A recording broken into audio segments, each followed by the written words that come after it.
जय राधा माधव कुंज बिहारी जय।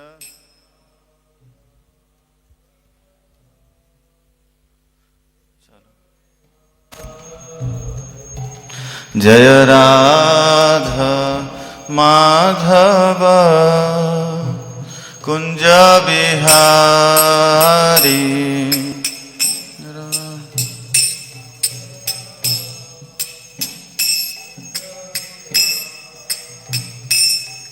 जय गोपी जनवल्लभ गिरिवरधारी जय।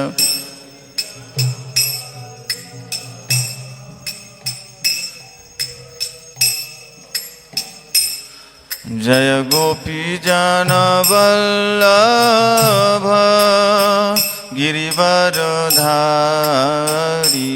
जय।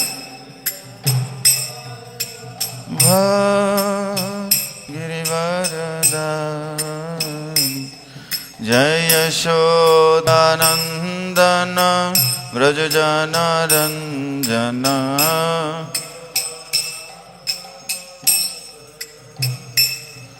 जय यशोदानंदन व्रज जनरंजन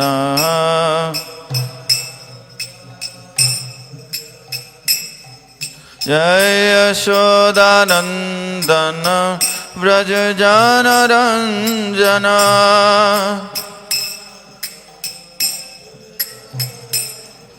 जय यशोदानंदन व्रज जनरंजन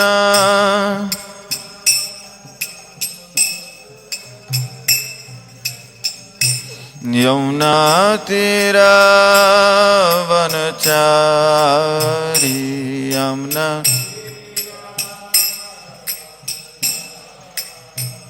यमुना तीरावनचारी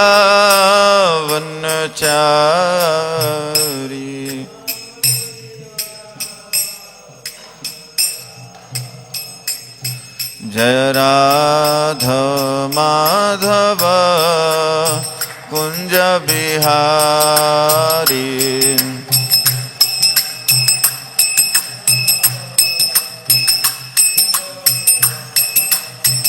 जय राधा माधव कुंज बिहारी जय राधा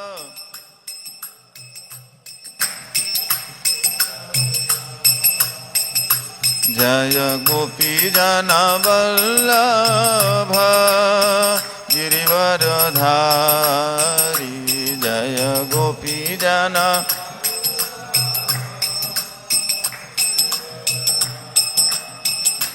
जय गोपी जनवल्लभ जय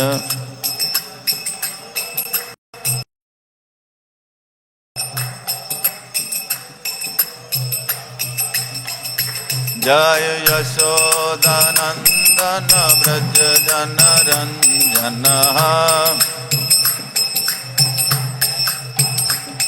जय यशोदानंदन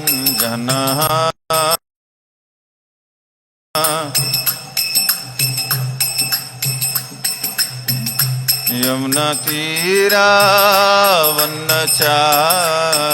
यमुना तीरा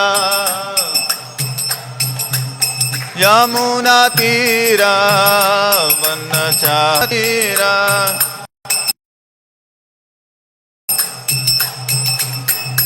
जय राधा माधव कुंज बिहारी जय राधा जय राधा माधव कुंज बिहारी जय राधा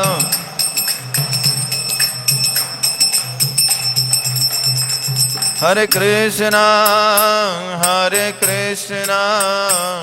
कृष्ण कृष्ण हरे हरे हरे राम हरे राम हरे हरे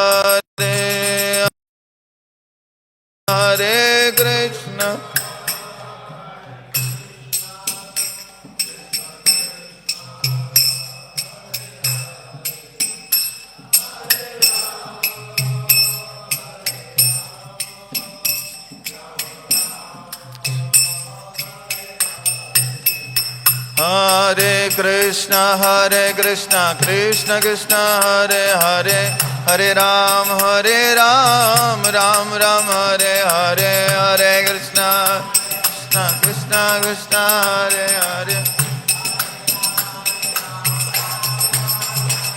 हरे कृष्ण कृष्ण कृष्ण हरे हरे हरे राम राम राम हरे हरे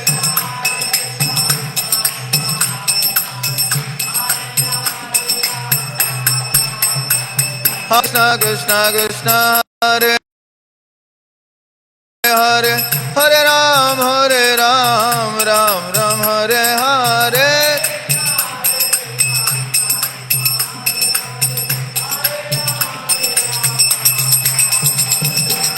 हरे कृष्ण कृष्ण राम हरे राम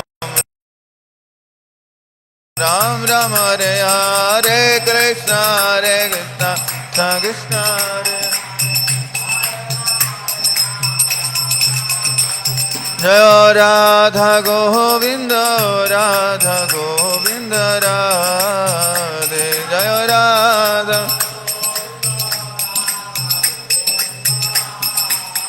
जय राधा गोविंद राधे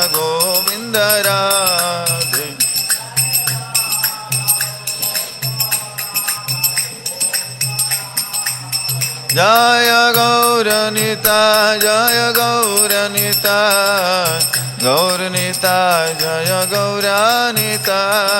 गौर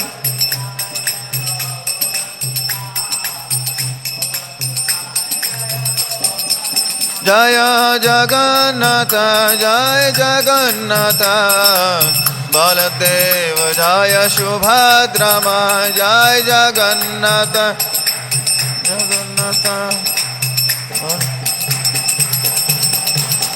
जय जय गुरुदेव जय गुरुदेव जय गुरुदेव जय जय प्रभुपाद जय प्रभुपाद जय प्रभुपाद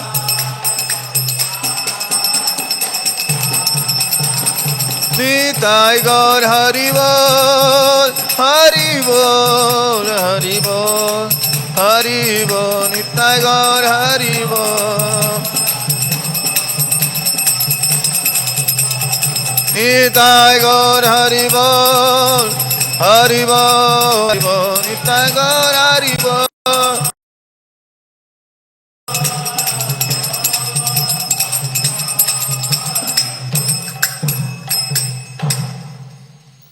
ग्रंथराज श्रीमद्भागवतम की जय। श्री राधा श्याम सुंदर गोपीनाथ श्याम कुंड राधा कुंड गिरि गोवर्धन की जय। श्री राधा गोविंद देव की जय। श्री जगन्नाथ बलदेव सुभद्रा माई की। श्रील प्रभुपाद की। निताय गौर प्रेमानंदे गौर प्रेमानंदे। All glories to some devotees, all glories to Sri Guru and Gaurang. Srila Prabhupada की जय।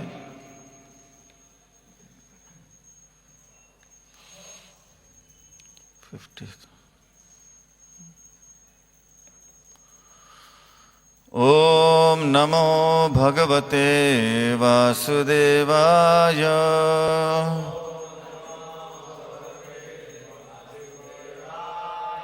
ओम नमो भगवते वासुदेवाय।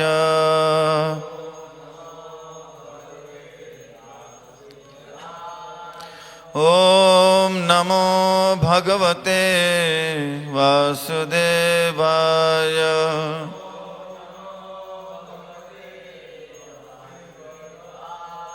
नारायणं नमस्कृत्यं नरं चैव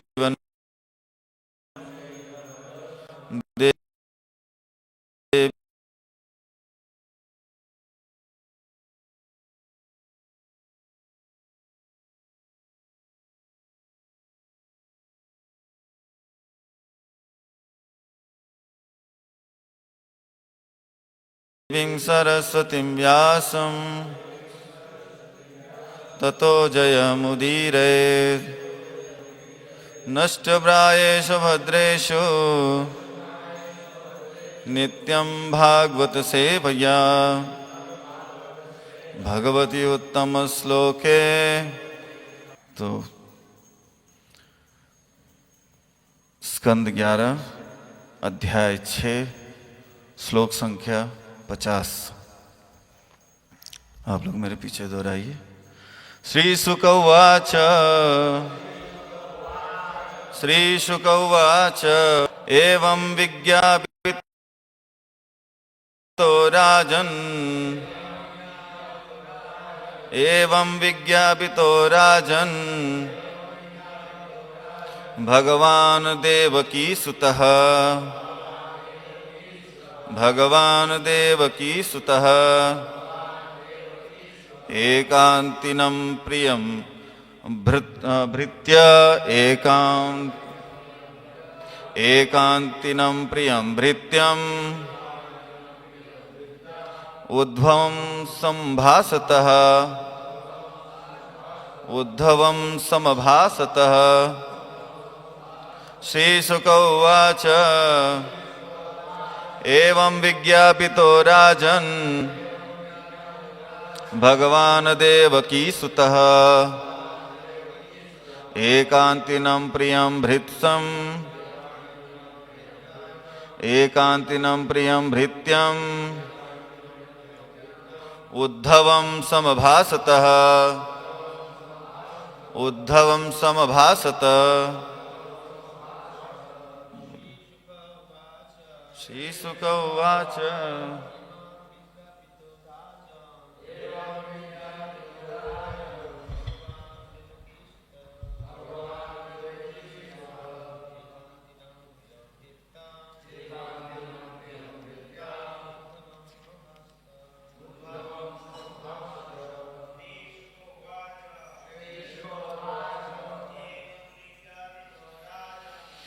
एवं विज्ञापितो राजन्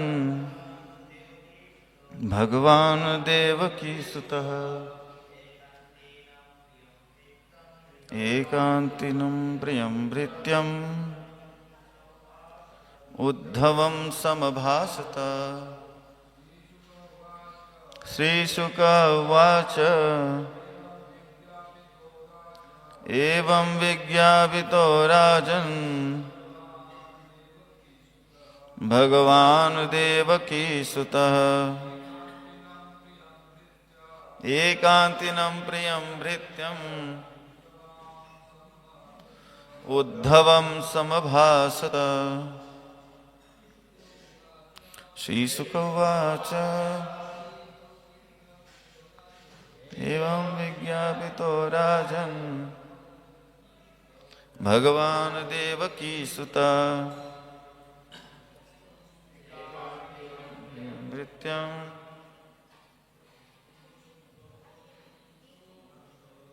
उद्धवं समभासतः। माता जी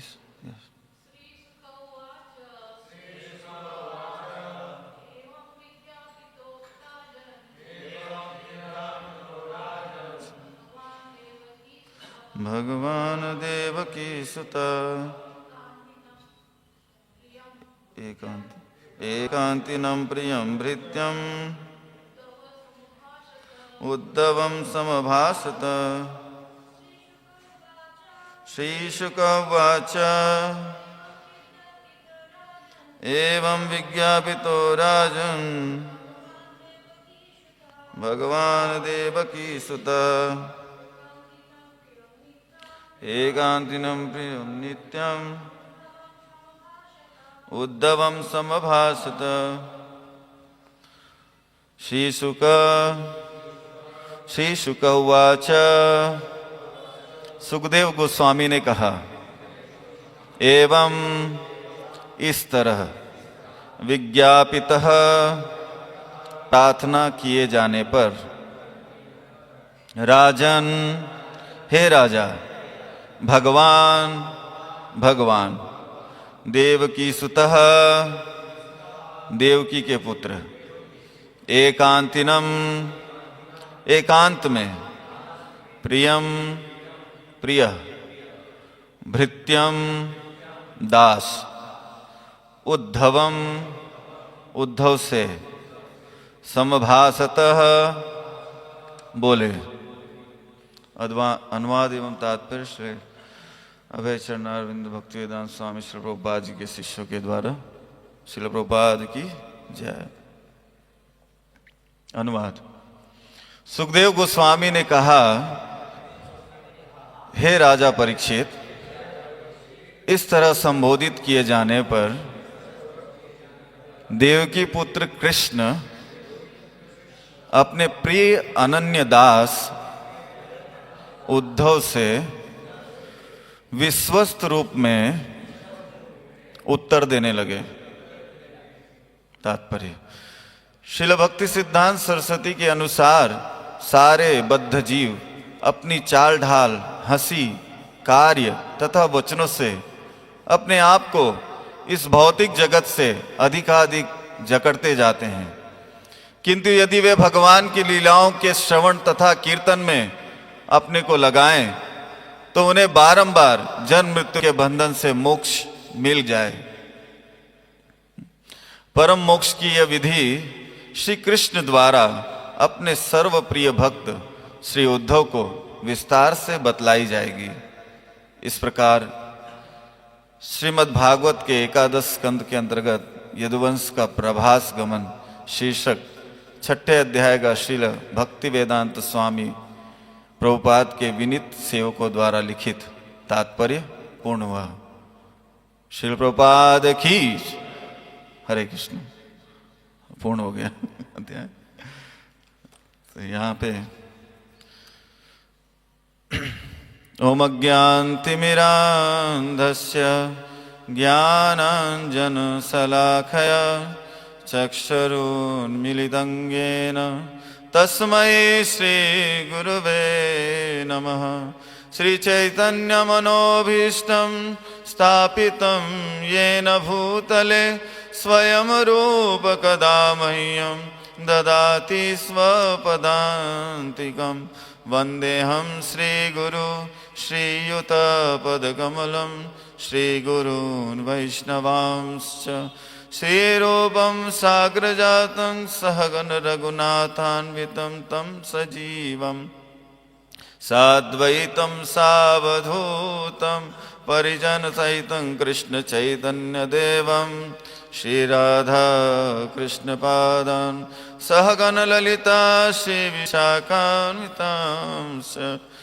हे कृष्ण करुणा सिंधु दीनबंधु जगतपते गोपेश गोपिका कांत श्रीराधाकांत नमोस्तुते। तप्त कांचन गौरांगी श्रीराधे वृंदावनेश्वरी वृषभानुसुते देवी प्रणमामि हरिप्रिये। नमो महावदन्याय कृष्ण प्रेम प्रदायते कृष्णाय कृष्ण चैतन्य नामिने नमः। जयतां सुरतो पंगो मम मंदमतेर्गति मत्सर्वस्वपदाम्भोजो श्रीराधा मदमोहनो दिव्यद्विन्दारण्यकल्पद्रुमात् श्रीमद्रत्नागार सिंहासनस्थो श्रीमद्राधा शीलगोविन्ददेव प्रेष्ठालिभिः सेव्यमानो स्मरामि। श्रीमन्रासरसारम्भे वंशीवट ततस्थित कर्षण्वेणुर्स्वनिर्गोपी गोपीनाथ श्रीस्तु न। नीलाचल निवासाय नित्याय परमात्मने बलभद्र सुभद्राभ्यां जगन्नाथाय ते नमः। वाञ्छाकल्पतरुर्भ्यश्च कृपा सिन्धुभ्यैव च पतितानां पावनेभ्यो वैष्णवेभ्यो नमो नमः। जय श्री कृष्ण चैतन्य प्रभु नित्यानंद श्री अद्वैत गदाधर शिवासादि गौर भक्तवृंद। हरे कृष्णा कृष्णा कृष्णा हरे हरे हरे राम राम राम हरे हरे। हरे कृष्णा कृष्णा कृष्णा हरे हरे हरे राम राम राम हरे हरे, हरे कृष्ण कृष्ण कृष्ण हरे हरे, हरे राम राम राम हरे हरे।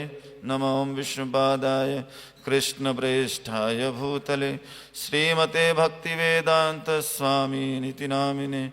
नमस्ते सरस्वती देवे गौरवाणी प्रचारिणे, निर्विशेष शून्यवादी पाश्चात्य देशतारिणे। मुखं करोति वाचालं पंगुं लंघयते गिरिं, यत्कृपातमहं वन्दे परमानन्दमाधवं।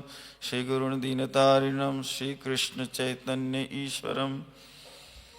यं प्रव्रजन्तमनुपेतमुपेतकृत्यं द्वैपायनो विरहकातराजुहाव, पुत्रैति तन्मयतया तरवो विनीदुस्, तं सर्वभूतहृदयं मुनिमानुतोऽस्मि।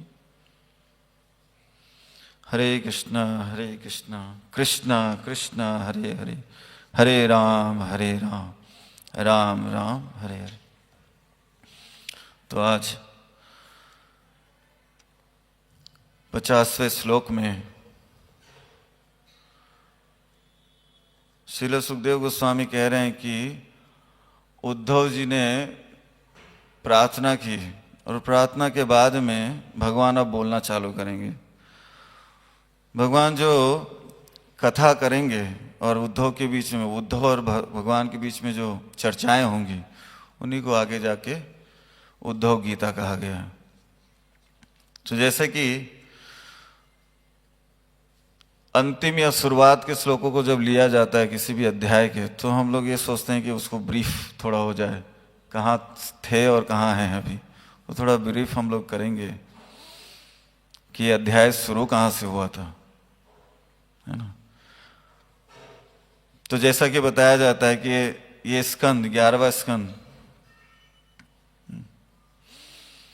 सर्वप्रथम इन अध्यायों को शुरू करने से पहले और आचार्यों की टीका का स्मरण करने से पहले सभी आचार्यों के चरणों में सतगत कोटि दंडवत प्रणाम करते हुए, मैं उनके आश्रय लेते हुए उनके आशीर्वाद की याचना करता हूँ और एकत्रित सभी वैष्णव वरिष्ठ भक्त सबके चरणों में प्रार्थना करते हुए आशीर्वाद की याचना करता हूँ, ताकि आज का जो विषय है इससे न तो मैं भटकूं और इन विषयों में रहते हुए आप सभी को या अपने आप को खास करके भगवान की लीलाओं में अपने मन को लगा सकूं।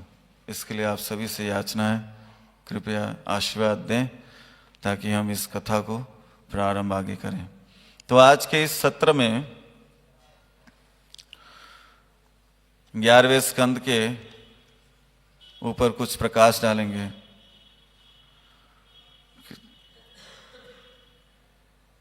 प्राय देखा जाता है, शास्त्रों में कथन है कि जब कोई कथा प्रारंभ होती है तो उसके पहले सबसे महत्वपूर्ण कार्य जो होता है वो क्या होता है? श्रोता का होना। वक्ता को अरेंज कर लेते हैं, गोपीकांत प्रभु जी हम जैसे अल्पज्ञानी व्यक्तियों को भी यहाँ पे बिठा दिया जाता है कुछ प्रयास करने के लिए। तो यहाँ पे शास्त्र में बताया जाता है कि सबसे महत्वपूर्ण व्यक्ति जो है वो श्रोता है। जब तक श्रोता नहीं होगा तब तक वक्ता का क्या लाभ? किम करिष्यन्ति वक्तारम श्रोता यत्र न विद्यते। वक्ता क्या करेगा जब तक श्रोता नहीं होंगे? जैसे नग्न क्षिपण के देशे रजकः किम करिष्यति। जिस देश में सभी लोग नग्न रहते हो तो वहां पे दर्जी का क्या काम?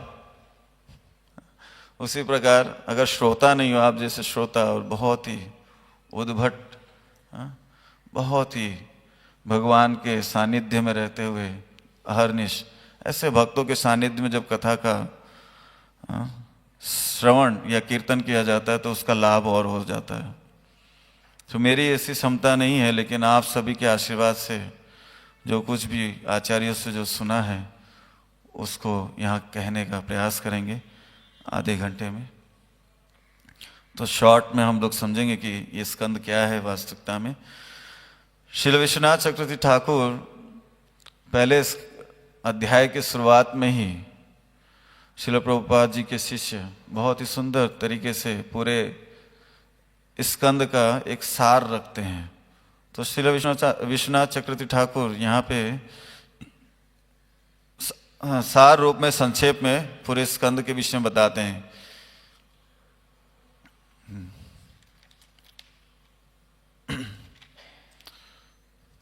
कि पहले अध्याय में हमने देखा जैसे भगवान की इच्छा हुई कि अब अपने लीलाओं को समाप्त करके इस धराधाम पे और अपने निज धाम को प्रयाण करें। तो उसके लिए वो व्यवस्था करते हैं, यदुवंशियों को ब्राह्मणों के द्वारा श्राप दिलाते हैं। तो भगवान के द्वारा ही, भगवान के आगे आता है 44वें श्लोक में 6ठे अध्याय के 11वें स्कंद के 6ठे अध्याय के, कि जहाँ पे बताया जाता है कि तात्पर्य में कि भगवान की माया शक्ति के द्वारा ही ये सब सारी चीजें व्यवस्थित होती हैं। नहीं तो किसी की क्षमता नहीं है कि भगवान के कार्यों को और भगवान के भक्तों को कोई भी हानि हो सके। तो यहाँ पे पहले अध्याय में हमने देखा कि कैसे मूसल लीला हुई। वो लीला आपने सुनी है, मैं खाली एक प्रकाश डाल रहा हूँ थोड़ा थोड़ा, कि ब्राह्मणों के द्वारा श्राप मिलता है और श्राप से मूसल होता है। शाम को जामवती नंदन शाम को वे सभी लोग, सब बच्चे जो रहते हैं वे ब्राह्मणों का उपहास करते हैं और उपहास करने के चक्कर में उनको श्राप मिलता है। हालांकि ये भगवान की योजना थी श्राप दिलाना, ताकि वे जानते थे कि ये जो यदुवंशी हैं भगवान के प्रभाव के कारण वे सबको जीते जा रहे थे। कोई भी उनसे जीत नहीं सकता था, इतने बलशाली थे। और जिसके कारण वो मदांत हो गए थे। और ये आगे जाके क्या होता, उत्पात का कारण बनता। तो भगवान चाहते थे कि इनको साथ में लेके जाएं। सब भगवान आते किस लिए हैं?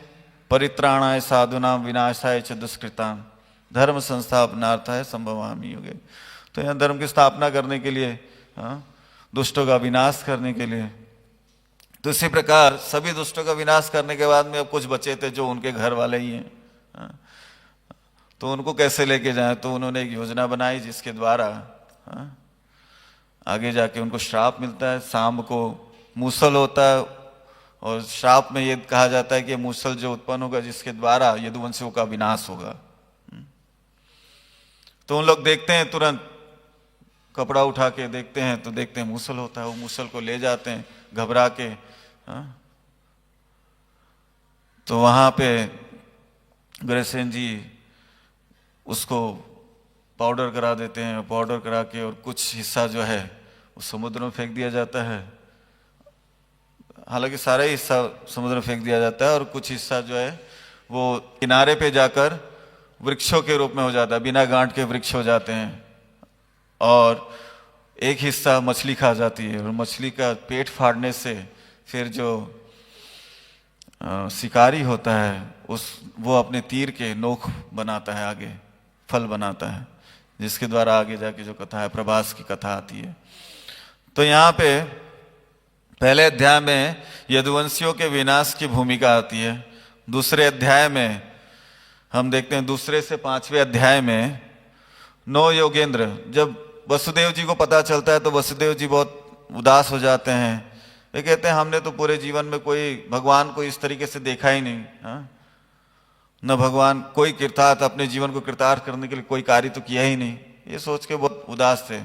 तो नारद जी प्रायः, हालांकि भगवान ने शुरुआत में जैसे ही अध्याय शुरू होता है तो उसी शुरुआत में बताया जाता है कि भगवान प्रायः सबको भेज दिए थे, विदा कर दिए थे, लेकिन फिर भी जाके उन लोग पिंडारक में निवास कर रहे थे। और नारद जी को श्राप मिला था, लेकिन श्राप के होते हुए भी उसकी परवाह नहीं करते हुए बार बार वो भगवान के दर्शन के लिए द्वारिका में आ जाया करते थे। तो इसी प्रकार वे द्वारिका में आते हैं और देखते हैं जब वसुदेव जी उदास हैं, तो उनको फिर कथा करना चालू करते हैं। तो नवयोगेंद्र और महाराज निमि की कथा आती है, जिसमें नवयोगेंद्र जो हैं उनको 9 प्रश्न पूछे जाते हैं और सारे नवयोगेंद्र अपनी अपनी बारी में उत्तर देते हैं निमि महाराज को। और इन कथा के बाद वसुदेव जी जो है वो संतुष्ट होते हैं कि भगवान कहते हैं, सुखदेव गोस्वामी बहुत सुंदर एक श्लोक कहते हैं जिसके अंदर कहते हैं कि आप तो भगवान के स्वयं पिता के स्वरूप हैं, पिता हैं, आपको ये सब चीज़ों की चिंता करने की, आप तो पहले ही मुक्त हैं। तो यहाँ पे 5वें अध्याय तक राजा निमि के बीच हुई वार्ता दी गई है। फिर अध्याय 6 से लेके अध्याय 6 में ब्रह्मा तथा स्वर्ग के अनन्य और अन्य वासियों द्वारा की गई स्तुतियां हैं। तो 6ठे अध्याय में स्तुतियां हैं। ब्रह्मा जी सोचते हैं कि अब भगवान के पास चलते हैं द्वारिका में, और सभी जो दूसरे शिव जी के गण, इंद्र के गण, वो सब ये सोच के द्वारिका में आए ताकि भगवान के स्वरूप का दर्शन करें, क्योंकि ये भगवान के स्वरूप का दर्शन बहुत ही विरल ही प्राप्त होता है। ये स्वर्ग के देवताओं को भी प्राप्त नहीं है, सुलभ नहीं है भगवान का श्याम सुंदर स्वरूप। तो वो दर्शन प्राप्त करने के लिए सब लोग अपने नंदन कानन से बहुत सुंदर सुंदर फूल पुष्पों के द्वारा जो हार है उसको लेके आते हैं, भगवान को अर्पण करते हैं और भगवान के चरणों में प्रार्थना करते हैं। ब्रह्मा जी और देवता लोग, उनके चरणों के विषय में चर्चा होती है आगे फिर कि भगवान के चरण कितने प्रभावशाली हैं। तो ब्रह्मा शिव जो है वे स्तुतियां करते हैं 6ठे अध्याय में। 7वें से 29वें अध्याय में कृष्ण तथा उद्धव के बीच में हुई वार्ताओं की चर्चा होती है और उसके बाद अध्याय 30 से यदुवंश का जो है विनाश अंतिम अध्याय है। भगवान कृष्ण के अंतर्ध्यान होने का वर्णन इसमें किया जाता है। तो उद्धव ब्रह्मा जी जब स्तुति करते हैं, स्तुति करके फिर जाने लगते हैं, तो वे कहते हैं कि भगवान आपने हमारे प्रयोजन के लिए, हम सभी के प्रयोजन के लिए जो यहाँ अवतरित हुए और दुष्टों का विनाश किए, भूमि का भार हरण किया आपने, अब आप अपने लीलाओं को यहाँ समेट कर आप अपने निज धाम पे प्रयाण कीजिए। प्राय होता है ना, जैसे हम पूजा इत्यादि करते हैं, कर्मकांड में भी ऐसा वर्णन आता है कि जब हम किसी देवताओं को सबको बुलाते हैं, उसके बाद में अंत में क्या करते हैं, स्वस्वस्थाने गच्छति, ऐसे कहा जाता है कि आप अपने अपने अपने स्थान पे अब जाइए, जब हमको वापस जरूरत होगी तो फिर हम अब आपका आवाहन करेंगे। तो यहाँ भी देवता लोग स्वार्थी होते हैं, तो बस हो गया आपका कार्य, अब जाइए। तो यहाँ स्वार्थ का थोड़ा वो दिखाते हैं प्रदर्शन। तो यहाँ पे ब्रह्मा जी स्तुति करते हैं और कहते हैं कि आप अब चलिए अपने निज धाम में आगे के। तो भगवान उनकी स्तुतियों को सुनने के बाद में कहते हैं कि हाँ ठीक है, मैंने तो अपने जो कार्य करना था मैं कर लिया हूँ, लेकिन एक कार्य बाकी है, यदुवंशों का विनाश होना। उसके बाद में फिर मैं अपने निज धाम में जाऊंगा, आपके धाम होते हुए जाऊंगा, आपके घर होते हुए जाऊंगा, ब्रह्मा जी को कहते हैं।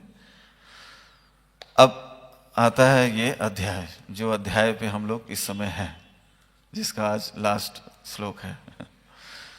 तो 6ठे अध्याय में, 11वें स्कंद के 6ठे अध्याय में बताया गया है, शुरुआत में पहले से लेकर 6ठे श्लोक में ब्रह्मा तथा अन्य देवताओं ने श्री कृष्ण की स्तुति करने के बाद अपने धाम लौट जाने के लिए कहा।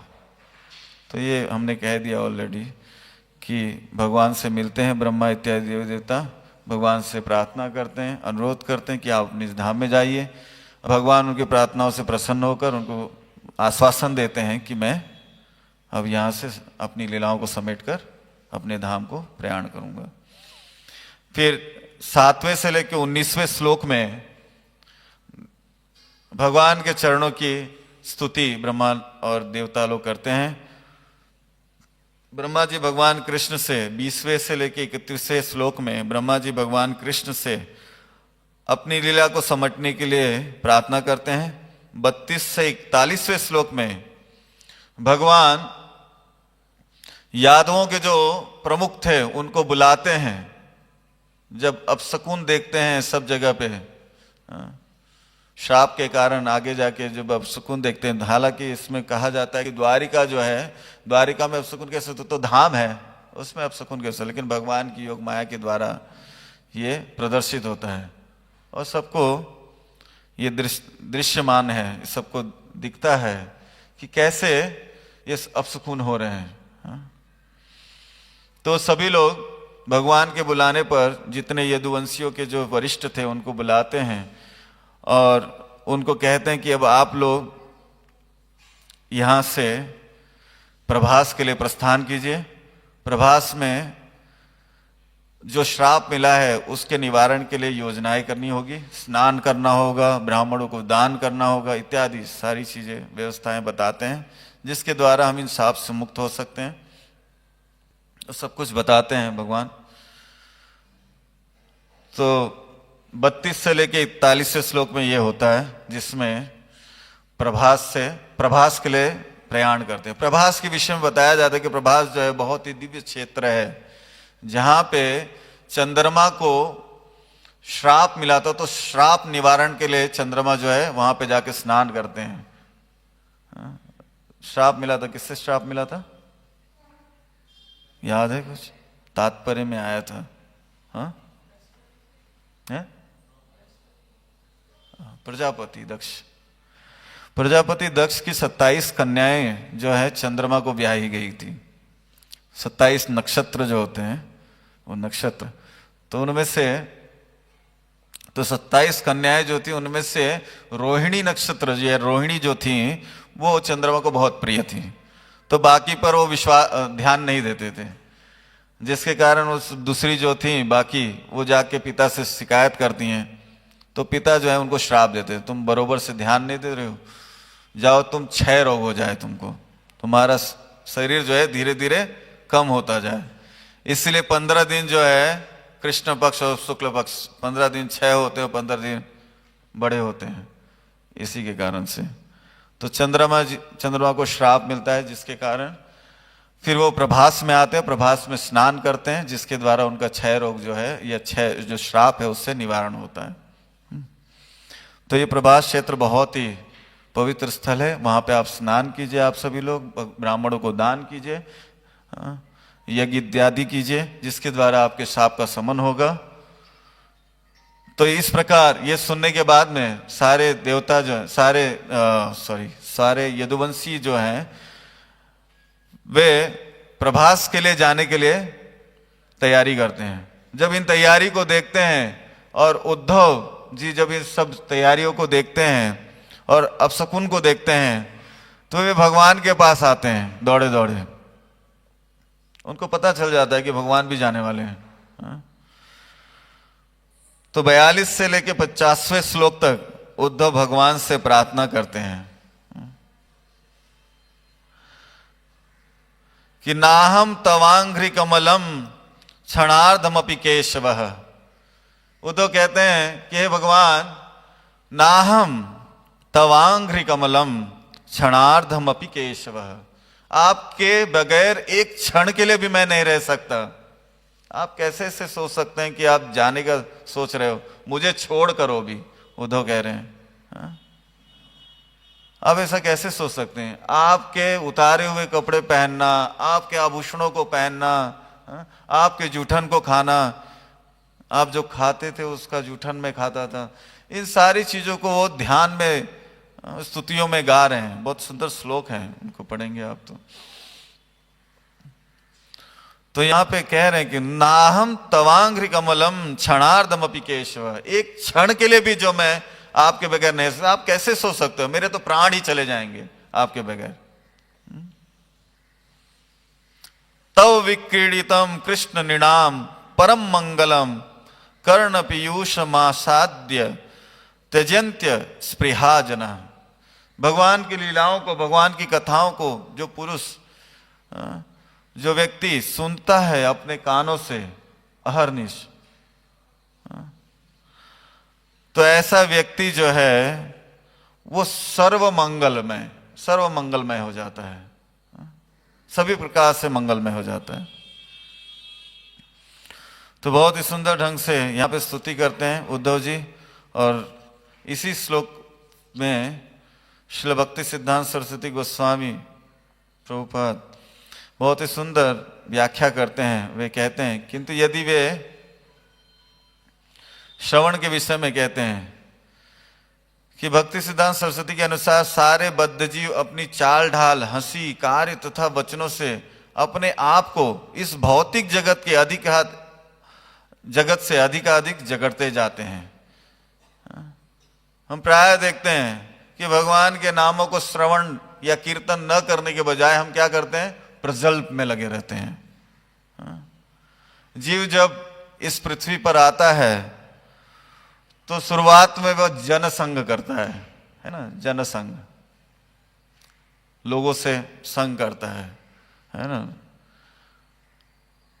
9 महीने पेट में रहने पर उसे यातना जब मिलती है तो भगवान की स्तुति करता है, गर्भ स्तुति करता है। और स्तुति करने के बाद जब भगवान कहते हैं ठीक है, वचन सारा ले लेते हैं भगवान, जब वो बाहर आता है अशुद्ध रहता है, उसको कुछ सूची नहीं रहती है, कैसे है कैसे नहीं है, कुछ शुद्ध नहीं रहती है उसको। और जैसे नर्स उसको ठोकती है और जोर से रोता है और सब उसके परिवारजन जब इकट्ठा होते हैं वो उनको कह के बुलाते हैं कुछ ना कुछ,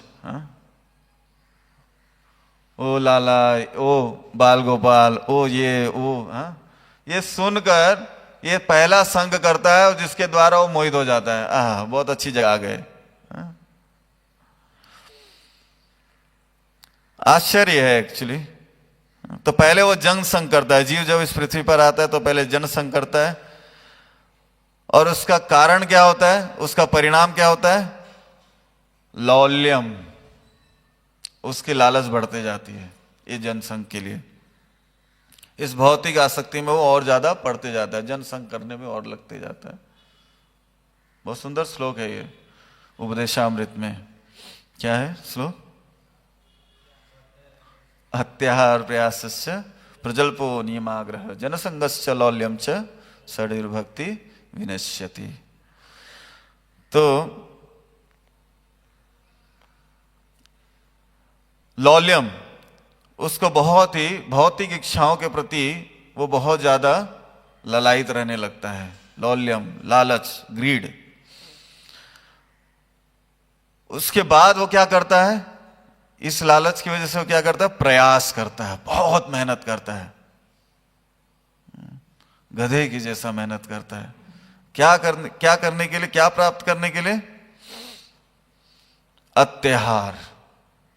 अत्याहार प्राप्त करने के लिए, है ना। क्या करता है, ज्यादा से ज्यादा कलेक्शन करना, संचय करना। वो संचय का परिणाम क्या होता है, मृत्यु आती है और सब कुछ ले जाती है। For what purpose अत्याहार to collect more than what he needs?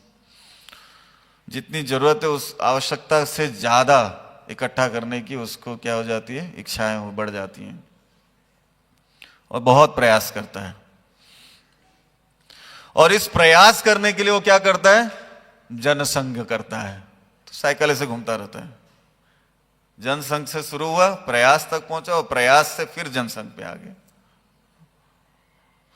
और वो प्रयास, वो जनसंग में वो क्या करता है, प्रायः प्रजल्प करता है। लोगों से मिलते हैं तो हम क्या करते हैं, ज्यादातर प्रजल्प। भक्त लोग मिलते हैं तो क्या करते हैं, मच्चित्ता मदगत प्राण बोधयंत परस्परम कथयंतस्य। तो लगातार भक्त लोग क्या करते हैं, भगवान के गुणों का वर्णन करते हैं, कीर्तन करते हैं, श्रवण करते हैं। और बाकी लोग क्या करते हैं, प्रजल्प। राम राम शुरू करते हैं लेकिन राम एंड नहीं होता। आश्चर्य है, वास्तविकता में आश्चर्य है। मुकुंद माला स्तोत्र में राजा कुलशेखर बहुत सुंदर श्लोक उद्धृत करते हैं। आचर्यमेतद्धि मनुष्यलोके सुधां परित्यज्य विषं पिबन्ति नामानि नारायण गोचरानि त्यक्त्वान्यवाचः कुहका पठन्ति।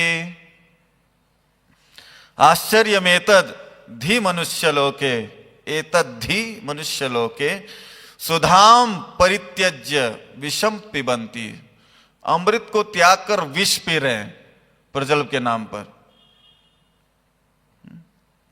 नामानि नारायण गोचरानि, इन कर्ण से 2 कान दिए, अगर 1000 कान दिए होते तो तब क्या होता?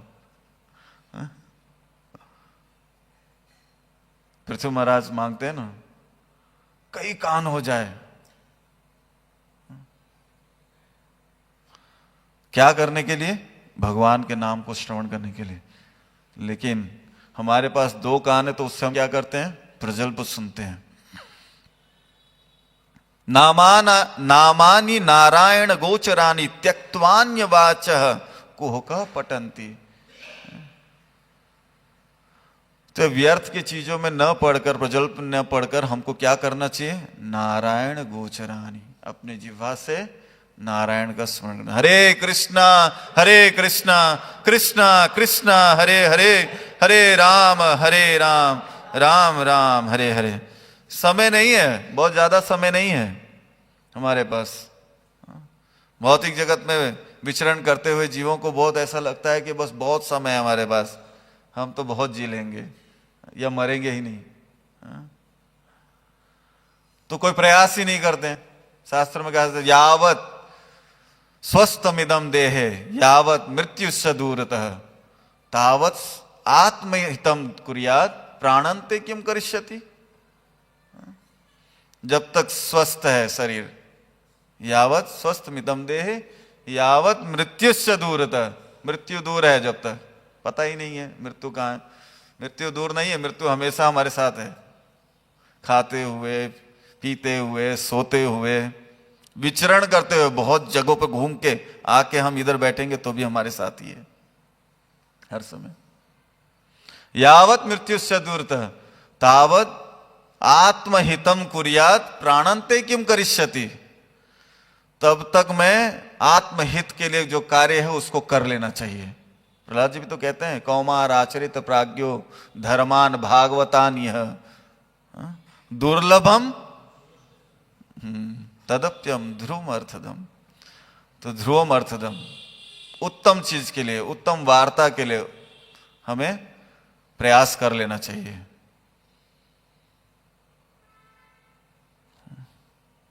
तो बहुत ही सुंदर वर्णन आता है श्रीमद् भाग। लेकिन हम क्या करते हैं? करते नहीं हैं। कुछ भी कर लें, कितना भी मेहनत कर लें, भगवान भी सामने आ जाए ना तो भी हम क्या मांगते हैं? जैसे एक स्त्री थी, वो गट्ठर लेके जा रही थी अपने सिर पे, बहुत सारा, बहुत वजन था, गट्ठर लेके जा रही थी और एक गट्ठर उसमें से गिर जाता है। तो गट्ठर गिर जाता है तो विलाप करने लगती है, अरे इतने सारे गट्ठरों में से गट्ठर गिर गया, मेरी कोई सहायता ही नहीं करता है। तो भगवान से प्रार्थना करती कि भगवान मेरी मदद कीजिए, कुछ तो मदद कीजिए। तो भगवान तो बहुत आर्त, बहुत ही कष्ट में है, तो भगवान वहां प्रकट हो जाते हैं। प्रकट होके उनसे कहते हैं कि हाँ बोल, क्या चाहिए तुझे। तो स्त्री कहती है, देखिए सब कुछ है, लेकिन बस ये गट्ठर जो है नीचे गिर गया है, इसको उठा के मेरे सिर पे रख दीजिए। तो भगवान भी माथा पीटते हैं, अरे क्या मूर्ख है। मैं आके स्वयं यहाँ खड़ा हो गया उसको आशीर्वाद देने के लिए, और वो मुझसे क्या कह रही है कि गट्ठर उठा के मेरे सिर पे। तो ऐसी हमारी स्थिति है वास्तविकता में। भगवान के समक्ष जाते हैं, भगवान के भक्त लोग इतने कृपालु हैं कि इस गीता मैराथन में ऐसे आयोजनों के द्वारा सब लोगों को जाके कहते हैं कि लीजिए भगवत गीता, लीजिए लीजिए भगवत गीता लीजिए। और जीव क्या करते हैं? ना ना, हमको इससे कोई प्रयोजन नहीं है, हमको तो गट्ठर ही उठाने दीजिए।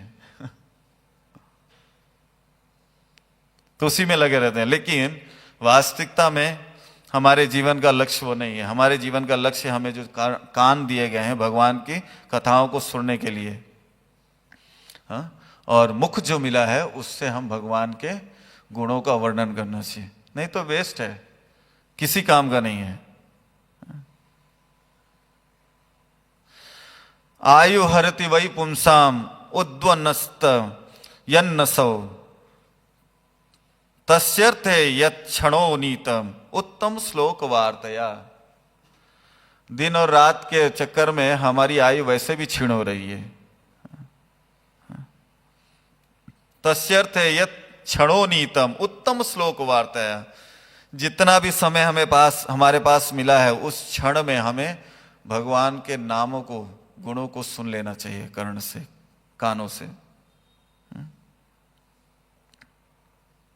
यही कर्ण की वास्तविकता उपलब्धि है। शृण्वताम स्वकथा कृष्ण पुण्य श्रवण कीर्तन हृदयंतस्थो यह भद्राणी विधुनोति श्वेतसताम। सुनेंगे तो ही यह अभद्र नष्ट होगा। और यहाँ पे श्रील प्रभुपाद जी की कृपा से, भक्तों की कृपा से इस्कॉन के सभी सेंटर में ये सुविधा उपलब्ध है।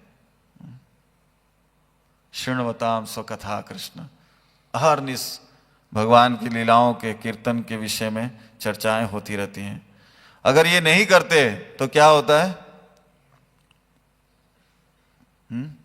इन कर्ण का क्या लाभ, इस कान का क्या लाभ? आगे दूसरे स्कंद के 3 अध्याय के 17वें श्लोक से लेके 3-4 श्लोकों में, 5 श्लोकों में बहुत सुंदर व्याख्या आती है, जिसमें सूत गोस्वामी बताते हैं कि कान का क्या उपलब्धि। ऐसा कान जो भगवान की कथाओं को नहीं सुनता तो वो किसके समान है? सर्प के बिल के समान है। श्रील प्रभुपाद जी कहते हैं जो भगवान की कथाओं को नहीं कहते उनके मुख जो है किसके समान है? मेढक के समान। टर टर टर टर टर करता है। और वो क्या करता है? अपनी मृत्यु को आमंत्रित करता है। तो प्रजल्प से बचना चाहिए।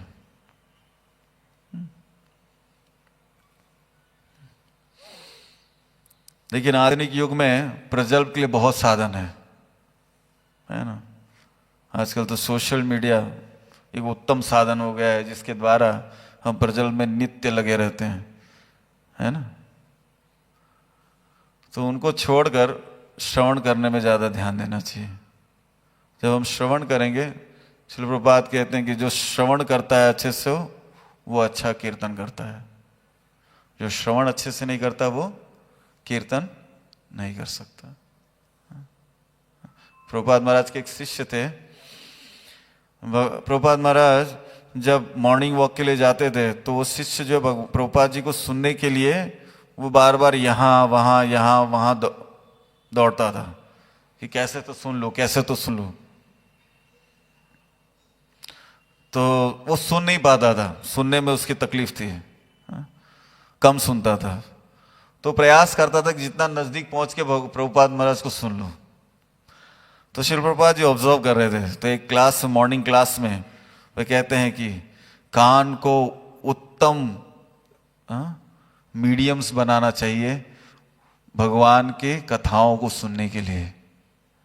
तो जब वो कथा काफी लंबी चली, उसमें कान के ऊपर ही बोला प्रभुपाद महाराज ने कि कैसे श्रवण करना चाहिए, श्रवण के ऊपर कहा।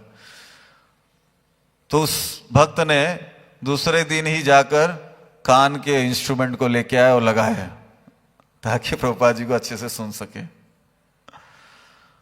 तो हमें अपने कर्ण को, अपने कान को किसके लिए लगाना चाहिए? भगवान के नामों को सुनने के लिए। और कीर्तन करना चाहिए मुख के द्वारा, मुख के द्वारा प्रजल्प नहीं करना चाहिए। ठीक है। हरे कृष्णा कृष्णा कृष्णा हरे हरे, हरे राम। क्योंकि शास्त्रों में भी, चैतन्य चरितामृत में नित्य सिद्ध कृष्ण प्रेम साध्य कबो न श्रवणादि शुद्ध चित्ते करो दे। तो श्रवण से ही शुद्ध चित्त होगा, उसके द्वारा ही होगा, और कोई तरीका नहीं है। तो श्रवण का बहुत महत्व है। भगवान प्राप्ति हेतु जे करी उपाय श्रवण आदि भक्ति कृष्ण प्राप्तिर सहाय। तो श्रवण के द्वारा ही भगवान को प्राप्त किया जा सकता है। जो भगवान को प्राप्त करना चाहता है, उसके कार्यों में लगा हुआ है, तो उसको सहायता किससे मिलती है? सिर्फ श्रवण आदि से, श्रवण से। श्रवणम कीर्तनम विष्णु स्मरणम पाद सेवनम अर्चनम वंदनम दास्यम साक्यम आत्मनिवेदनम। तो श्रवण के द्वारा। ठीक है। हरे कृष्णा हरे कृष्णा कृष्णा कृष्णा हरे हरे, हरे राम राम राम। ग्रंथराज श्रीमद् भागवतम की जय। तो जो कुछ भी त्रुटियां हुई हो उसके लिए मैं क्षमा चाहता हूँ। अल्प ज्ञान के द्वारा जो भी कुछ आचार्य से थोड़ा बहुत सुने थे उसको कहने का प्रयास किया। धन्यवाद। हरे कृष्ण। धन्यवाद आप सभी को कि आप लोग इतने धैर्यपूर्वक, मैंने देखा कि सब ध्यान से श्रवण कर रहे थे, तो बहुत बहुत धन्यवाद आप सभी का। हरे कृष्ण। वांछा कल्पतरुभ्यश्च कृपा सिन्धुभ्यो च पतितानां पावनेभ्यो वैष्णवेभ्यो नमो नमः। अनंत कोटि वैष्णव भक्तवृंद की जय। शील प्रभुपाद की, श्री राधा गोविंद देव की, श्री राधा गोविंद देव भक्त समूह की जय जय।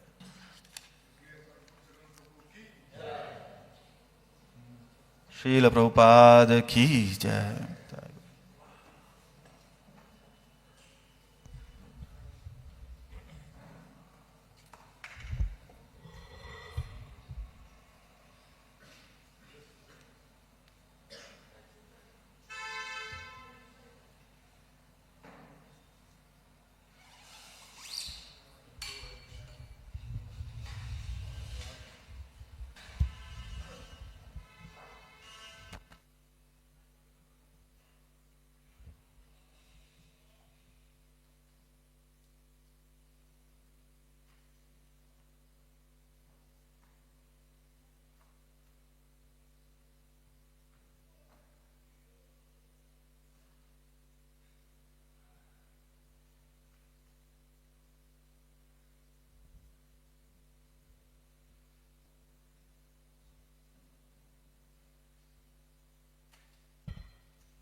साद्वैतं सावधूतं परिजनसहितं कृष्ण चैतन्यदेवं श्रीराधा कृष्णपादान् सगनं ललिता श्रीविशाखान्वितांश्च भज श्रीकृष्ण चैतन्य प्रभो नित्यानन्द श्री अद्वैत गदाधर शिवासादि गौरभक्तवृन्द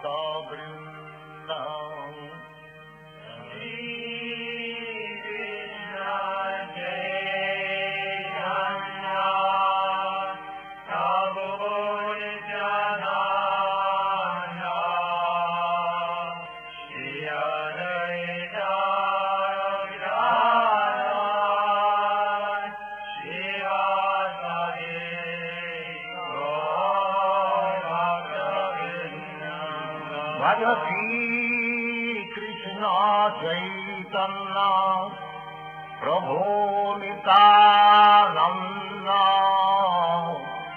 श्री अद्वैत गदाधर शिवासादि गौर भक्त वृंद भजते कृष्ण चैतन्य प्रभो नित्यानंद श्री